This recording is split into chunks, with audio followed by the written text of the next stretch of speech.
Constitutional law attorney, Newsmax contributor Jenna Ellis is joining us right now. There she is. And Gunnery Sergeant for the U.S. Marine Corps retired Jesse Jane Duff joining us, as well as Republican strategist Bobby Eberle.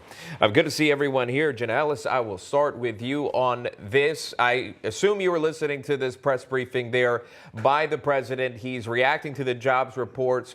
Let me play this for you if I can. This is one of the more standout sound bites. The president talking about Americans having more money now than they did before. Here's that. Since the end of October, excuse me, the average weekly price of gasoline on the wholesale market, that's what you sell to the gas stations, has fallen around 10%. And that decline has picked up in recent days. That's a drop of about 25 cents per gallon. These savings are beginning to reach Americans and should pick up in the weeks ahead. And it can't happen fast enough. So we can assure the American people are paying a fair price for gas. All right, that wasn't the soundbite I was referring to, but you can react to that. Americans are paying a fair price for gas. Some states, you've seen it at $6. Is that fair? Well, this is, again, where the Biden administration just has cognitive dissonance and with reality, and they're selling a false version of reality. To say somehow that they should be paying a fair price, well, what does fair mean? In an administration that doesn't care about the American people and is trying to do everything that they can to break the economy, to usher in communism, to put all of these mandates where people are losing their jobs actively, and then to say that this is somehow fair is absolutely ridiculous. And so this just shows how the Biden administration doesn't really connect with the American people. And I think everyone watching this wants to stand up and yell at their television and say, Joe Biden, this is not what we expect from our leader, our commander in chief. Well, another soundbite, Sean was referring to this one. He was saying that considering the differences in prices, typical American families have more money in their pockets than they did last year. Bobby, you know, what families is he talking about specifically? That would be my follow-up question if I was a reporter in the room. Right. Yeah, he's definitely dealing with some fuzzy math there. And on the gas prices with the savings, it's up over $1 since he's taken office. So 25 cents, they're not saving. I mean, they're still paying more than they were, and he calls it savings. But as far as these wages, there's a lot of things going on. People need to recall that in the Trump administration, mean household income for working families, middle-class families, rose higher than any administration in probably the last 40 years.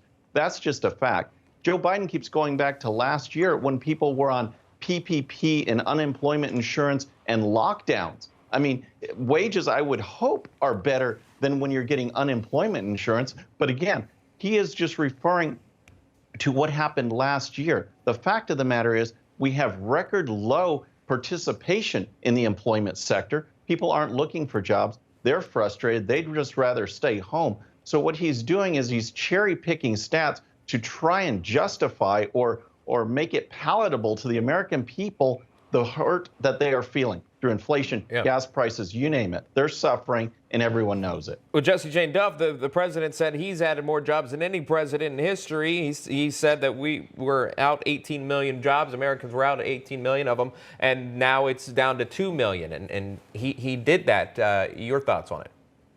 Yeah, Bobby has it right. Fuzzy math. When you crash your economy deliberately, when you ensure that people are locked out of work, when you ensure that people cannot not go back to work, shut down churches, shut everything down, and then claim a victory lap for getting people back in the workforce, that's a false narrative. I mean, I could have been awarded the presidency, done nothing, and we would have done better than what this president has done. I'm very concerned about these numbers. We got a 4.2 unemployment. It dropped down to 4.2% unemployment from 4.6, but yet we only added 250,000 jobs. At the rate of last month, it was 500,000 jobs. And even at that rate, it is so slow that we would not see the same employment numbers that we saw pre-COVID. It's stagnant. It's exceptionally slow. So the president trying to claim credit for anything, like he's now trying to claim credit for dropping gas prices. Dude, you raised those gas prices. You shut off American energy independence. You groveled back to Saudi Arabia and said, please send us more oil.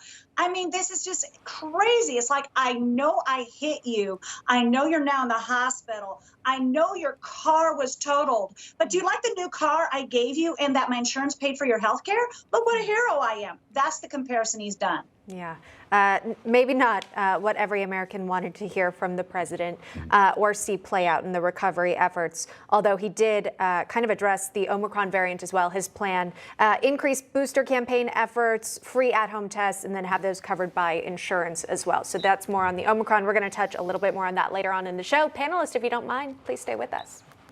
All right, let's bring back in our panelists now for a reaction. Jenna Ellis, Jessie Jane Duff, and Bobby Eberle. Panelists, thank you very much for coming on. Jenna, I'll go to you first on that. Your response to what we heard from Gloria there, and then if you just want to touch on the fact that Alec Baldwin's out doing some interviews. Yeah, so I think Gloria Allred was spot on with everything that she said, and certainly this was just a deflection to take away responsibility. I mean, listen, this is absolutely a tragedy. It's not to say that we know all of the facts or what would come out at a trial for Alec Baldwin, but for him to say that somehow he is not responsible at all, well, we know just based on the facts that are currently available in the public that without him handling the gun, this wouldn't have happened. And so just to simply say, well, it's not my fault and I'm not at all a contributing actor to this situation is just simply false. And so why he's doing these interviews, I think is a remarkable thing for his attorneys to allow him to do.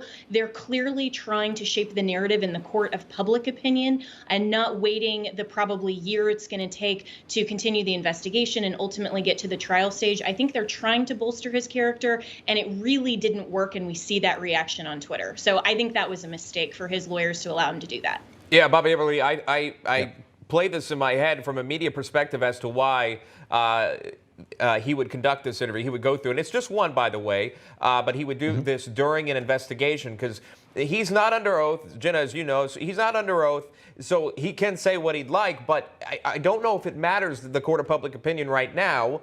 Obviously, he wants to continue doing films, I would assume, but the investigation's still ongoing. And it must be difficult for the family of Helena Hutchins to watch this interview and have him say that she directed him to point the gun, she directed him to do this. That may be the case, but you want that said behind closed doors. I don't know if you want to say that on national television. Right, yeah, I absolutely agree, Sean. I mean, there's just no compassion for the victims here, or the family of the victim, to go out and do this interview. I think there's a lot of hubris going on, a big-time actor thinking he can act his way through this interview, sobbing and, tearful and whatever. But the story keeps changing. But remember, this was a prop gun. They said it was a prop gun that discharged something. They didn't even know. I mean, it's a real gun with a real bullet. They couldn't even say that. And I think Alec Baldwin, again, is trying to get out in front of the situation to paint a narrative that somehow he handled the gun, he pointed the gun, but he's not responsible for the gun. None of it makes any sense. But that's Hollywood, that's the left, and he's going to try and paint that picture. And like Jenna said, the reaction has been totally negative, so it backfired, so to speak. Yeah, and I think, too, if you were watching, at least from a media lens, I was wondering where the follow-up was from George Stephanopoulos to say, what do you mean you didn't pull the trigger? How did the gun fire? Right, Jessie Jane? Well, the weapon has been identified by the Santa Fe sheriff as a replica Army revolver, and it's a single action type revolver. And in order for those to function, the trigger has to be pulled for that primer to be able to be ignited, for it to be struck. So his story is not very accurate based upon the weapon that was being used. It's a replica, which would have those safety devices in place. Even when Gloria Allred said, even touching it slightly, I have to disagree with that. I fired enough weapons in my life to know that just touching a trigger is not going to make the trigger go off. I would say this also. He also said something that to me was very, very compelling. He said, I would never point a weapon at somebody and pull the trigger. He should have stopped about 6 words prior to that. The rules and safety with a weapon are you never point a weapon at anything or anybody that you do not intend to shoot. Rule number 1. Yeah. You do not put your finger on a trigger until you intend to fire. These are critical rules. So he's basically admitted he pointed the weapon directly at her, which in my Anybody who's ever handled weapons would feel awkward doing that. Yeah, and the investigation continues in this case. We'll follow it. Panelists, thank you very much. We appreciate all the insight.